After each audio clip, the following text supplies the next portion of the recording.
నమస్తే అక్క. నమస్తే. మీ పేరు అక్క? సహస్ర. హరిహర వీరమల సినిమా ట్రైలర్ చూసారా? ఎలా ఉందక్క? ఈ రేంజ్ లో ఉంది ప్రస్తుతానికి. ఇక సినిమా కోసం నేను కూడా వెయిటింగ్. ఎప్పుడు థియేటర్ లో రిలీజ్ అవుద్దా, ఎప్పుడు చూద్దామా. ఆఫ్టర్ డిప్యూటీ తర్వాత పవన్ కళ్యాణ్ గారు ఒక సినిమా తీశారు. ఆ గోల, ఆ కేకలు, ఆ వీళ్ళ థియేటర్ని ఎప్పుడు తగలబెడదామా నేను కూడా వెయిటింగ్ లో ఉన్నా. ప్రస్తుతానికి చాలా చాలా బాగుంది. ట్రైలర్ బాగుంది. ట్రైలర్ లో ఉన్నటువంటి లుక్స్ బాగున్నాయి. ఆయన కష్టం బాగుంది.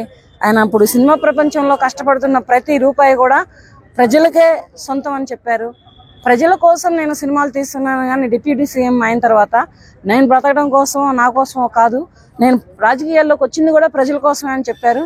అది కూడా బాగుంది. కానీ అతను ప్రజల మనిషి, ప్రజల నాయకుడు, ప్రజలకు దేవుడు. ప్రతి రూపాయిని కూడా అతను డిప్యూటీ సీఎం తర్వాత ప్రజలకే పెడతానన్నాడు. అది బాగుంది. పెడతానన్న మాట బాగుంది. అతను పెడుతున్నాడన్న విషయం కూడా తెలుసు నాకు. సినిమా మాత్రం ఒక ఇండస్ట్రీని ఒక ఊపిద్ది ప్రస్తుతానికి. 5 ఏళ్ళుగా అది ఆగుతానే ఉన్నాడు. కారణం అంటే మరి బాగాలేపడం కాదు, అతను ఖాళీ ఉండాలిగా. ఇప్పుడు హీరో గారు ఖాళీగా ఉంటే అతని డేట్స్ దొరికితే ఎమ్మడమ్మంటే కొట్టుకొని వెళ్ళిపోతారు 6 నెలల్లో. మరి ఆయన రాజకీయ పరంగా కానీ, ఈ ఎలక్షన్ల పరంగా కానీ, ఈ గెలుపు పరంగా కానీ ఇవన్నీ పరాలుగా తిరుగుతున్నారు కనుక దాని మీద అంతా లేట్ అయింది అంతే. జస్ట్ ట్రైలర్ లో మీకు ఏం నచ్చింది? అంతా బాగుంది. ట్రైలర్ వెళ్ళి సినిమా కోసం వెయిటింగ్ అంటుంటే ఇక్కడ సినిమా కోసమే వెయిటింగ్. ట్రైలర్ బాగుంది.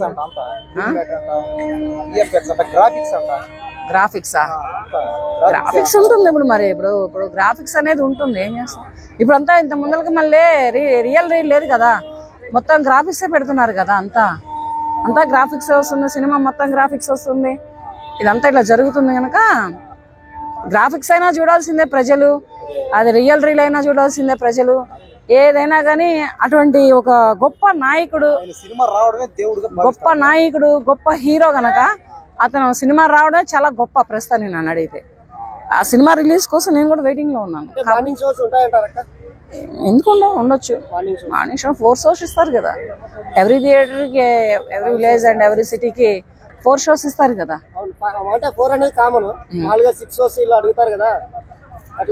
ఇక అది ఆ సమయాన్ని బట్టి, సినిమా డిమాండ్ని బట్టి, సినిమాకున్న సిచ్యువేషన్ బట్టి అది ఏ షో వేస్తారనేది అది డిస్ట్రిబ్యూటర్స్ నిర్ణయాలు ఉంటాయి, మరి ప్రొడ్యూసర్ల నిర్ణయాలు ఉంటాయి, హీరో నిర్ణయాలు ఉంటాయి. ఇవన్నీ మీద ఏంటంటే సినిమా మాత్రం రికార్డులు అయితే కూడుతుంది ప్రస్తుతానికి. ఎందుకంటే నేను బస్తా పేపర్లు ఎందుకు తీసుకెళ్తాను? నా వాయిసే పెద్ద, నా టంగే పెద్ద టంగ్. ఇంకా అటువంటిప్పుడు ఇంక నాకు పేపర్లు అక్కర్లేదు, చింపటాలు అక్కర్లేదు. నా టంగ్ ఒక్కటి చాలు థియేటర్ మొత్తం విరిగిపోవడానికి. సినిమాలు అంటేనే సామాన్యుడు ఫస్ట్ షోకి కానీ, రెండో షోకి కానీ భయపడుతున్నారు వెళ్తానికి. ఆ రేట్లు చూసి ఇప్పుడు మంత్రిగా ఉన్నారు పవన్ కళ్యాణ్ గారు. ఏపీలో ఏమైనా కంట్రోల్ చేసి సామాన్యుడు ఫస్ట్ షోకి వెళ్ళేటట్టు ఏమైనా చేయగలుగుతాడా? చేస్తే బాగుంటుందని నేను కూడా కోరుకుంటున్నాను. ఎందుకంటే సినిమా రేట్లు అన్నీ పెరిగిపోయాయి. ఒకటి ప్రస్తుతానికి ఇప్పుడు సామాన్యుడు కూలీ నాలి చేసుకునేవాడు వెళ్ళలేకపోతున్నాడు సినిమాకి. అంత రేట్లు అయిపోయినాయి. వాడు తెచ్చుకున్న 500లో సినిమానే చూస్తాడా? భార్య పిల్లల్ని పోషించుకుంటాడా? వాడు ఖర్చులే చూసుకుంటాడా? ప్రతిదీ ఇప్పుడు ఏంటంటే అన్ని పెరిగిపోతున్నాయి. పెరిగిపోతున్న దాని మీద కొంచెం సినిమా టికెట్ రేట్లు తగ్గితే ప్రజలు మొత్తం కూడా ఆస్వాదిస్తారు.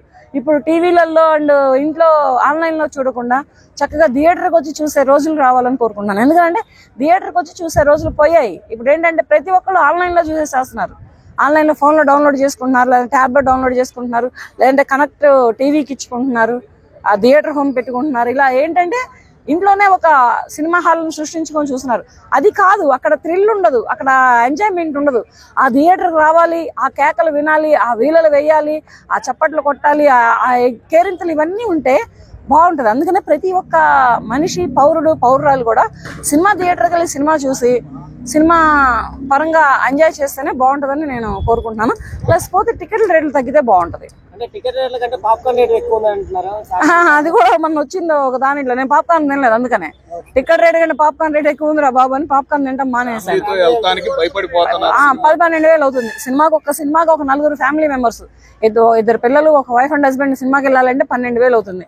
అదే 12 వేలు అంటే ఏ సాఫ్ట్వేర్, ఏ బిజినెస్ మ్యాన్, ఎవరో అయితే వెళ్ళగలరు. అదే పేదవాడు, కూలి పని 4 పని చేసుకున్నవాడు వెళ్ళలేడు. భార్య బాధపడింది, నన్ను తీసుకెళ్లేదు సినిమాగానే. అబ్బా పవన్ కళ్యాణ్ సినిమా అంట, మా డాడీ నన్ను తీసుకెళ్ళలేదని పిల్లలు బాధపడతారు. ఏంటంటే ఈ కూలీ నాలి చేసుకునే ప్రజల్లో ఉండేటటువంటి ఫైనాన్స్ ప్రాబ్లం వల్ల ఇలా ఉంటారు. అందుకని టికెట్ రేట్లు అండ్ సినిమా థియేటర్లో ప్రతి ఐటమ్ రేట్ కూడా తగ్గితే ప్రతి ఒక్కళ్ళు సినిమా థియేటర్కి వచ్చి ఎంజాయ్ చేస్తారు, సినిమా చూస్తారు. సినిమా హాల్లో ఏమైనా కొనుక్కోవడానికి కూడా వీలుగా ఉండేటట్టు, ఎలిజిబిలిటీగా ఉండేటట్టు పవన్ కళ్యాణ్ గారు చర్య తీసుకుంటే బాగుంటుంది ఆంధ్రప్రదేశ్ రాష్ట్రం వరకు. ఈ సినిమా అక్కడ దేశానికి సంబంధించింది. అదే అక్క, దీంట్లో అతను ఆ రియాలిటీలో దాంట్లో సేమ్ అలాగే ఉన్నాడు, పేదవాళ్ళకి ఇచ్చేస్తున్నాడు అన్నారు. ఆయన బయట ఎలా ఉన్నాడు, సినిమాలో కూడా అలాగే ఉన్నాడు. అంటే బయట రియాలిటీని అతను సినిమాలో చూపిస్తున్నాడు అంతే. జస్ట్ ఏమన్నారంటే భగత్ సింగ్ లాగా చేస్తున్నాడు అన్నారు. భగత్ సింగ్ అవ్వచ్చు, మరొక అల్లూరి సీతారామరాజు అవ్వచ్చు, మరొక వల్లభాయ్ పటేల్ అవ్వచ్చు, ఎవరైనా కావచ్చు. కానీ ఇప్పుడు ఆంధ్రప్రదేశ్ రాష్ట్రానికి మాత్రం డిప్యూటీగా హీరో పవన్ కళ్యాణ్ గారే. అంటే ఈ సినిమా పాకిస్తాన్ బ్యాక్ డ్రాప్, ఇది మీకు ఎలా ఉంది? పాకిస్తాన్ వచ్చినా ఏం బేగలేదు, ఏలేకిస్తాన్ వచ్చినా ఏం బేగలేదులే, కానీ నేను తీసింది మాత్రం కరెక్టే ఉంది ప్రస్తుతానికి. ట్రైలర్ కానీ సినిమా కానీ బాగున్నాయి. కలెక్షన్ గురించి చెప్పలేము ప్రస్తుతానికి, ఎస్టిమేషన్ వేయడానికి లేదు. అదేంటంటే స్టాక్ మార్కెట్లు ఉన్నాయి కనుక అది ఎంత వస్తుంది ఇంత వస్తుంది అని చెప్పలేము. దాని సినిమా బడ్జెట్ ఎంత ఉందో తెలియదు, ఆ బడ్జెట్ బట్టి ఎన్నాళ్ళు బట్టి తీసారో తెలియదు. దాన్ని బట్టి కలెక్షన్ గురించి చెప్పేటంత దాన్ని అయితే నేను కాను. సినిమా గురించి అడిగితే చెప్తాను. అంటే ఇప్పటికే నిర్మాత చాలా సార్లు పోస్ట్పోన్ చేశాడు సినిమాను, నష్టపోవడం కాదు, ఆయన డేట్స్ ఖాళీ అవ్వాలి కదా. ఫస్ట్ ఇక్కడ పవన్ కళ్యాణ్ గారి డేట్స్ ఖాళీ అవ్వాలి. 5 ఏళ్ళు కానివ్వండి, 6 ఏళ్ళు కానివ్వండి, 10 ఏళ్ళైనా కానివ్వండి. అతను ఎవరు? Power star. అతని కోసం వెయిటింగ్ చేయాల్సింది అంతే. అది వచ్చేసిద్దిలే, అది ఫుల్ఫుల్ అయిపోతుంది. వాళ్ళు పెట్టుకున్నందుకు గాను, వాళ్ళు డబ్బులు పెట్టినందుకు కానీ అది ఫుల్ఫిల్ అవుతుంది. అదేం టెన్షన్ తీసుకోకలేదు. దాని మీద ఎక్కువే వస్తుంది. వీళ్ళు పెట్టిన దాని మీద వీళ్ళు ఆశించిన దానికంటే కూడా ఎక్కువ రాబడులు రావచ్చు, దాంట్లో డౌట్ ఏం లేదు. పవన్ కళ్యాణ్ గారిని నమ్ముకుంటే ఖచ్చితంగా